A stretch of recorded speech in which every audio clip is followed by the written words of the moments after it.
नमस्कार, मैं हूं अर्नब गोस्वामी और आप देख रहे हैं मेरे साथ आज एक बार फिर पूछता है भारत। दोस्तों, आज मैं विश्लेषण करना चाहता हूं जो हुआ है पिछले 24 घंटे में और पिछले 6 घंटों में। पहली बात मैं ये कहूंगा, हमारे साथ ऐश्वर्या भी हमारे साथ है आज। ऐश्वर्या जी, जो कुछ हुआ पिछले 1 हफ्ते 2 हफ्ते में बुरा हुआ, 12 दिन, मगर आज जो सरकार ने किया मुझे लगता है समझदारी की काम की। The government has done a wise thing और मैं इसको समझाना चाहता हूं आपको। इसके लिए मैं बहुत सवाल उठ रहे हैं। नहीं सवाल उठ रहे हैं कि धर्मेंद्र प्रधान ने इस्तीफा क्यों दिया, राष्ट्रवादियों का क्या होगा, क्या हमारे देश में अब जितने पुलिसकर्मी है, सिक्योरिटी फोर्सेस है, रैपिड एक्शन फोर्स को गुंडे सड़कों में उनको मारेंगे, उसके बाद कहेंगे हम पर कोई एक्शन नहीं हो सकता। ये क्या हो रहा है? क्या ये गुंडे ही मैनेज करेंगे देश को? जो टुकड़े टुकड़े गैंग, उमर खलीद जो कहते हैं कई लिंग होने चाहिए देश में, पता नहीं ये बात क्या ये लोग मैनेज करेंगे इस देश को? ये सवाल उठ रहे हैं। राष्ट्रवादी जितने लोग हैं, स्पेशली रिपब्लिक भारत के दर्शक, उन्हें चिंता है। मगर मैं फिर भी कहूँगा राष्ट्रवादियों को, क्योंकि ये जो एंटी नेशनल है, देखे ना देखे मुझे कुछ परवाह नहीं पड़ती। मैं तो चाहता हूँ कि राष्ट्र विरोधी लोग जो है, जो एंटी नेशनल लोग हैं, जो इस तरह के लोग हैं, जैसे सीजेपी वाले, मुझे नहीं देखे तो नेपाल बना दो, संसद उखाड़ दो। भैया आपको भी दिखाएंगे एक दिन कौन कहाँ नेपाल बनाएगा। मगर समझदारी की बात यह है कि देखिए, धर्मेंद्र प्रधान ने क्विट क्यों की? इन्होंने क्विट की क्योंकि इनको बहुत साफ तौर से पता चल गया था कि अगर वो अभी इस्तीफा नहीं देंगे तो पूरे देश में ये लोग माहौल बिगाड़ेंगे और लार्ज स्केल हिंसा होगी। ये क्लियर है, हिंसा, बहुत हिंसा होगी। कल जब टॉक्स हो रहे थे, अंदर की खबर यह है कि सीजेपी वाले बैठे वहां पे, उन्होंने जितेंद्र सिंह को कहा कि देखिए, या तो आप मान जाइए, नहीं तो हमारे 10,000 लोग बाहर खड़े हुए हैं। मतलब धमकी दी, धमकी मान लीजिए, डराने। और क्या है? वो कहेंगे संसद का मार्च करेंगे। संसद का मार्च मतलब धमकी हो गई ना, कि हम मार्च करेंगे। और अगर हम मार्च करें तो सरकार के सामने 2 उपाय हैं, या तो उन्हें कहे कि ठीक है, इन्हें संसद जला देने दो सीजेपी वालों को, या फिर सरकार कहेगी ठीक है, एक कदम पीछे हटते हैं हम इस वक्त के लिए, सिर्फ अब के लिए। क्योंकि ये सीजेपी वाले संसद को उखाड़ना चाहते थे, संसद को जलाना चाहते हैं। और अगर 5,000 सीजेपी के गुंडे संसद के तरफ जाए और एक भी पुलिस की लाठी उन पर पड़े, तो फिर ये रोना शुरू करेंगे, हमको मारा, उस पर 10,000 रील बनाएंगे। 10,000 रील बनाएंगे कि मुझे मारा, मुझे इधर चोट लगी, मुझे उधर चोट लगी, ये पुलिस वाले कितने बुरे हैं। हम दारू पिएंगे, हम नशा करेंगे जंतर मंतर के बीच में, हम जहां भी वहां पे महिला देखे उन पर आक्रमण करेंगे, मीडिया को मारेंगे, अश्लील हरकतें करेंगे, गंदी भाषा का प्रयोग करेंगे, LGBT एक्टिविस्ट को ले आएंगे, सरजील इमाम की जय हो कहते रहेंगे, उमर खलीद के लिए आंदोलन करेंगे, टुकड़े टुकड़े गैंग को ले आएंगे। मगर अगर एक और कहेंगे कि सरकार संसद को उखाड़ देंगे, जला देंगे, नेपाल बना देंगे। मगर उनको कोई सवाल पूछेंगे तो कहेंगे ये 45 साल के जो युवक हैं, हम तो बच्चे हैं जी। और उन पे ऐसी एक हाथ लग गई, ये देखिए, ये है ना, ये है, रील बनाने जाते हैं। और इनको अगर इतनी हाथ तक लग गई ना ऐश्वर्या, जैसे मैं तुम्हारे इधर कभी हाथ टपक दे, ऐसा कर दो तो ऐश्वर्या तुम अगर कहना शुरू करोगे मुझे तो बहुत मार दिया जी, रील बनाओ, रील बनाओ, रील बनाओ, रील बनाओ। देखिए ये लोग कोई है नहीं। अभी देखिए, ये लोग अगर समझे आज इस प्रोग्राम को देख के कि भाई राष्ट्रवादी लोग पीछे हट जाओ, प्रो पाकिस्तान वाले, वक़फ़ वाले, टुकड़े टुकड़े वाले, एंटी यूसीसी वाले, एनआरसी वाले, शाहीन बाग वाले जीत गए। अरे तुम नहीं जीते, तुम नहीं जीते, क्लियरली मैं कह रहा हूं, तुम नहीं जीते। Very important. अभी आगे देखो होता है क्या, आगे देखो होता है क्या। दूसरी बात यह है कि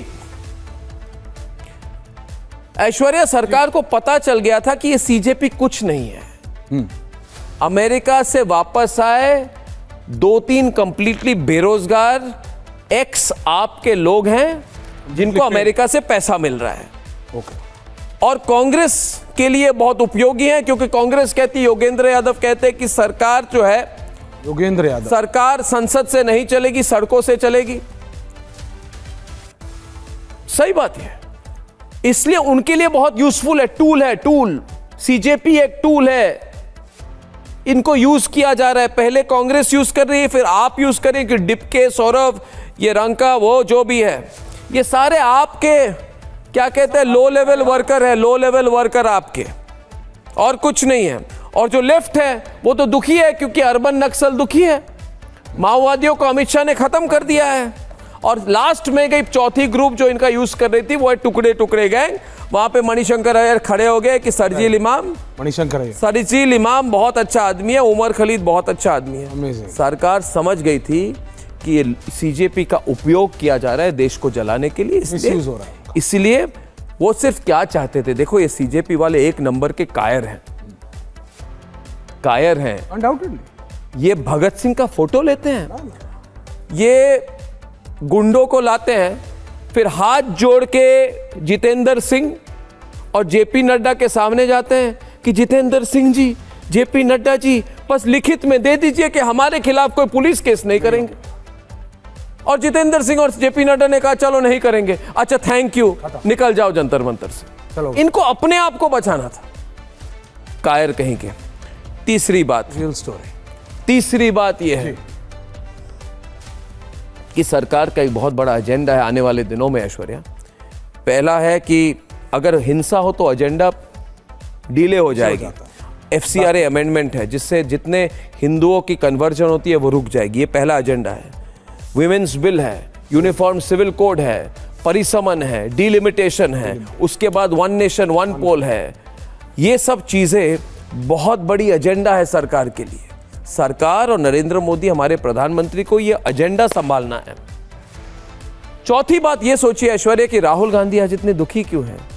ये इतनी दुखी आत्मा क्यों है? ये हमेशा गुस्सा क्यों होते हैं? जब ये पता हमेशा सैड रहते हैं। ये राहुल गांधी अल्बर्ट पिंटो जैसा गुस्सा क्यों आता है उसको? हर वक्त गुस्सा आता है। मुझे लगता है कि राहुल गांधी ऐसा आदमी है जो अपने चेहरे को शीशे में देखे तो उसे गुस्सा आता होगा। हाँ, तब तो गुस्सा आना चाहिए इनको, मगर राहुल गांधी गुस्सा है। आज अगर देखें इनका विजुअल, ये कह रहे नहीं नहीं नहीं नहीं, सीजेपी बंद मत करो, प्लीज कंटिन्यू, प्लीज कंटिन्यू, और करो और करो। सीजेपी वाले बोल रहे हैं, देखिए 4:45 को राहुल गांधी कह रहा है कि अभी यह आंदोलन जारी रहेगा। 5:10 को 12 मिनट पे डिपके के चमचे आके कह देते हैं हम पर, सरकार ने कहा है हम पर केस नहीं करेंगे, हम बंद करते हैं। फिर 6 बजे राहुल गांधी फिर आते हैं, इस बार लेफ्ट के लीडर्स को साथ में लाते हैं, कहते हैं देखो अगली बार 10 गुना मैं करूंगा। अरे राहुल गांधी, क्या तुम ये कर रहे थे? तुमने एक्सेप्ट कर दिया कि तुम करवा रहे थे? अगर करवा रहे थे तो खुलकर सबके सामने एडमिट क्यों किया? ये तो पता चल गया कि आपका हाथ था डिपके के पीछे, केजरीवाल का भी और राहुल का। देखिए क्रोनोलॉजी समझिए। मगर एक बात मैं सीरियसली ये भी कहना चाहता हूं ऐश्वर्या, कि आज मैं जानता हूं जितने रिपब्लिक भारत के राष्ट्रवादी दर्शक हैं ये चिंतित हैं। पता है क्यों चिंतित है ऐश्वर्या? ये पूछ रहे हैं कि क्या यही सब देश में चलेगा? क्या जो लोग, जिन लोगों ने रैपिड एक्शन फोर्स की महिला अफसर सोनिया शेरावत पर हाथ उठाने की इन्होंने हिम्मत की, और जो डिपके अभी कह रहा है मुझे टाइफाइड हो गया जी, मुझे मेरे लिए प्रार्थना करो।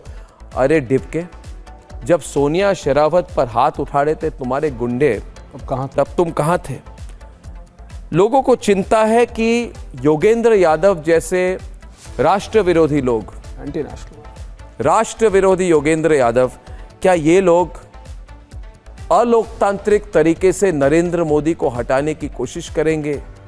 क्या ये एक रेजिम चेंज अटेम्प्ट है? क्या भारत के तीसरी बार चुने गए भारतीय जनता पार्टी की सरकार और प्रधानमंत्री नरेंद्र मोदी को हटाने की कोशिश ये आदमी करेगा? ये आदमी वो शबाना आजमी के साथ खड़ा है, पीछे खड़ा रहता है, वैसे राहुल के साथ खड़ा है ना। मैं तो कहता हूँ ये आसाम का गामछा है, मैं आसाम का हूँ, इसको हटाइए अपने गले से। आपकी कोई राइट नहीं है। आसाम के लोग राष्ट्रवादी हैं, आसाम के गामछे को अपने गले पे पहनते हो और फिर कहते हो कि संसद से नहीं चलेगा, सड़कों से चलेगा। अरे ओ योगेंद्र यादव, RWA इलेक्शन तो जीत नहीं पाते तुम। जमानत अपने कॉलोनी में पूछो, अपना पड़ोसी तुम्हारे लिए वोट नहीं करेगा। कहते संसद को नहीं मानता।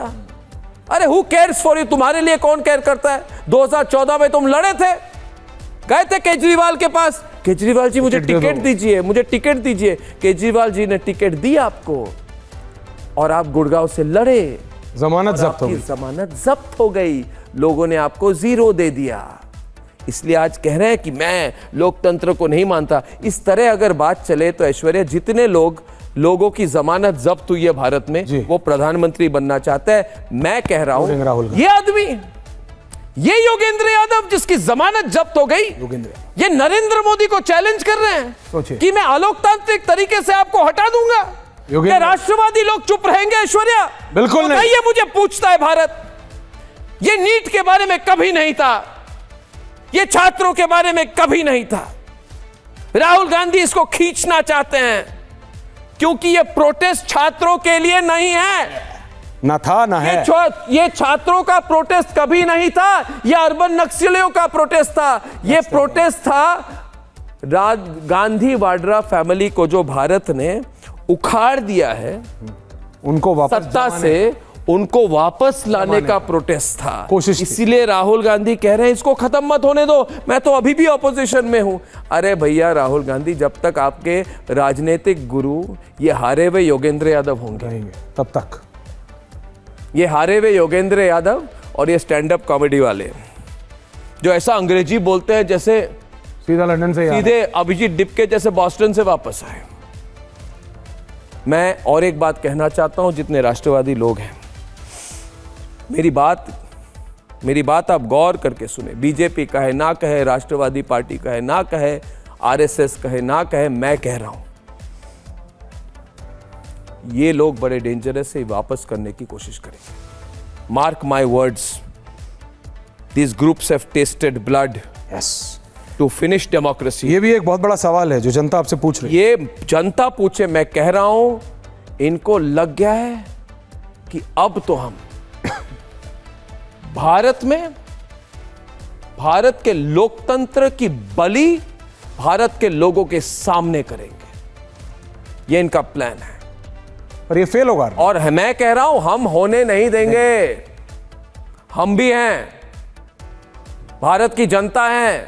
टीवी में सिर्फ मत देखिए, ये तक वालों की बात मत सुनिए, ये तक वालों की। Very important. इन्होंने गुमराह किया आपको दोस्तों, शाहीन बाग में गुमराह किया है और फिर भी करेंगे। ये सुप्रीम कोर्ट को टारगेट करेंगे, संसद को टारगेट करेंगे, ये भारत की सेना को टारगेट कर चुके हैं। ये फिर से करने की कोशिश करेंगे, ये फिर से हिंसा भड़काएंगे, ये वापस आएंगे। ये जैसे लाल किले में इन्होंने तिरंगे को अपमानित किया, ये फिर से तिरंगे का अपमान करेंगे। ये वंदे मातरम नहीं मानते हैं, लेकिन होने नहीं देंगे। सज्जिन इमाम के फैन हैं।